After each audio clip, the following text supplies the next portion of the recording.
Проектот за изградба на ски центар на Цареврв е само за собирање политички поени, потенцираат Комисијата за земјоделство на ВМРО ДПМНЕ.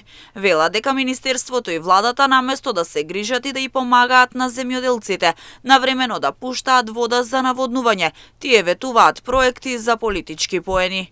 Министерството, владата требаше се заземе со проекти кои што ќе го практично олеснат, односно ќе го модернизираат земјоделското производство. Ние гледаме дека изминативе години една шајка не е закована во системите за наводнување, па секоја година како по шаблон имаме протести дали на Овчеполијата, дали на другите делови од Република Македонија.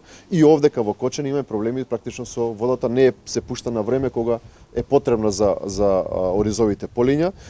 Да не збориме за другите инвестиции кои што треба да бидат во земјоделството. Така да овој проект кој што сега го форсираат пред самиот крај е, предпоставам, еден политички момент само за некој политички поен, меѓутоа реално на земјоделците ништо нема да им се. Трипуновски потенцира дека изградбата на браната Речани исто така ќе биде реалност само со доаѓањето на ВМРО ДПМНЕ на власт, како што вели тој, за нив водата значи ресурс за земјоделско производство. Браната Речани ќе биде реалност со доаѓањето на ВМРО ДПМНЕ на власт, затоа што ние во нашата програма предвидуваме сериозна сума на средства кои што ќе бидат за инвестиции, модернизација и изградба на нови системи за наводнување, затоа што за нас и општо е докажано дека водата е еден од главните ресурси за земјоделско производство. Ако немаме навремена достава на вода до секоја нива, ние практично не можеме да размислуваме за земјоделско производство. Затоа во наредниот период даваме збор, стегаме цврста земјоделската рака дека инвестиции во делот на водостопанството дека има сериозно и ќе бидат тоа квалитетни инвестиции.